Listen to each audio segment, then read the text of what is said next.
Who needs this when you can have this? Hey guys, welcome back to another video. In today's video, we're going to be checking out the QiYi clock.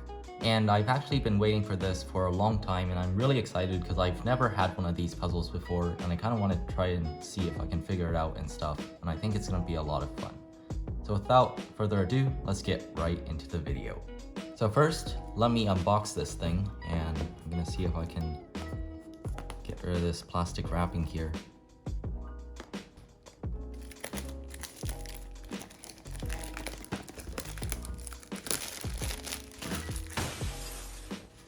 Alright, so here we have the puzzle itself. I know the box is a little bit mangled, but I think the puzzle should be fine. So let's lift this lid. And here we have the clock. So it's a lot smaller than I expected, but I guess that way it fits into my hands better. So let's remove it from its casing. And I believe you can detach the stand here like this. And we also have the standard QiYi like cards that they have. I have no idea who this guy is. I have some images of the clock itself, and I guess this is like a close-up. And here we have the instructions, so I guess it's good that we have them so that in case I can't solve it, I can look at the instructions, but I'm gonna try not to use this for now. Let's take a look at the puzzle itself. I really don't know what to say about this because I've never had one of these before, but I guess you can put it on the stand like this and you can, have it like in competitions. I don't know if it actually balances without the stand. It sort of does. I mean, it can stand. So let's try out some of these like clocks.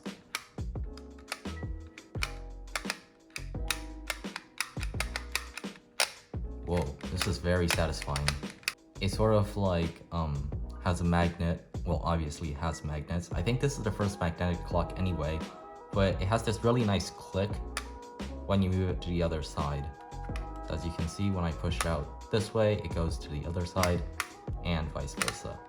We also have these nice little knobs here, and let's see how they feel.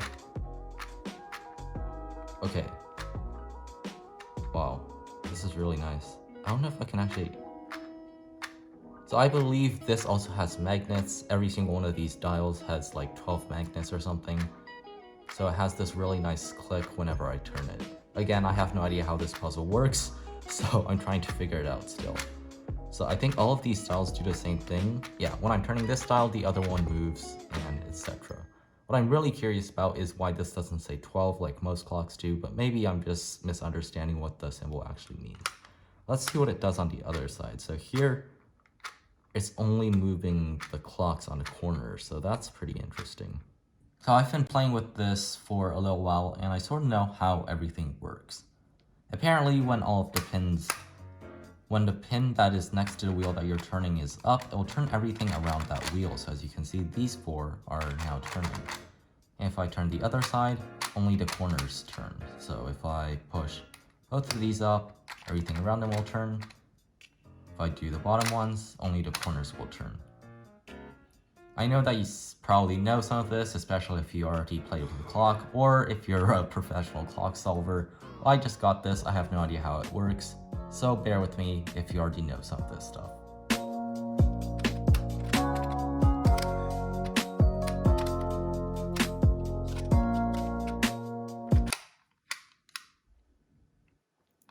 So basically, as you can see, I've managed to get myself one side of it solved again, but I really can't figure out how to do the other side, because apparently whenever I do this side, the other side gets scrambled. So maybe I'm gonna have to find some algorithms or the equivalent of commutators on this clock, and I'll be back again in a little while. This is what I've managed to do so far. So basically, I made this sort of cross shape of the solved clocks right here, and then I turned it around, and basically the trick I used is if I only turn the pins that are like bumped up like this, it'll turn the edges of, well, I'm calling them edges, but basically it's the center clocks here. It'll only turn these on this side, but, well, it'll also turn this corner. But essentially, it won't turn anything except these corners on this side, so it won't mess up what we've already done. After I did that, I essentially have both of the crosses on either side. And I've been trying to play around with the corners. As you can see, I have one, but I have no idea how I got that one because I sort of forgot and I wasn't really tracking what I did.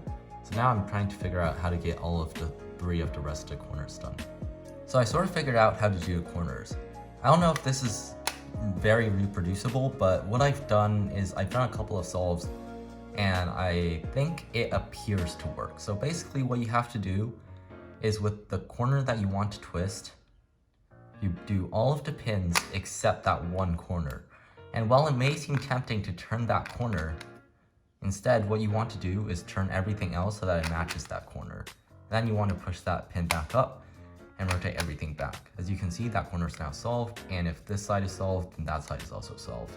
Now what you can do is do the same for all of the rest of the corners. So push this one down, align, push it back up, move it back, push it down, align. You want to make sure it's perfectly aligned, move it back up. You want to push this one down, push that one up, and back. As you can see, now all of the clocks are solved, and that's all done as well. Now that I think I have a basic grasp of how this thing works, I might make a tutorial in the future that will go more in depth into how I solved it and, organize all of my thoughts a little bit more.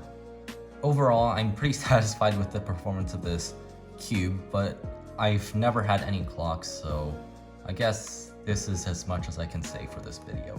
The performance is very good, I guess. You can turn it, has a nice click to it, and the pins are just very, very satisfying. As always, if you have any questions, make sure to put them down below in the comment section. I'm not the best person to ask about this Rubik's clock stuff, but again, I'll try my best to answer all of the questions. With that, I hope you guys enjoyed watching this video, and I'll see you guys next time. Goodbye!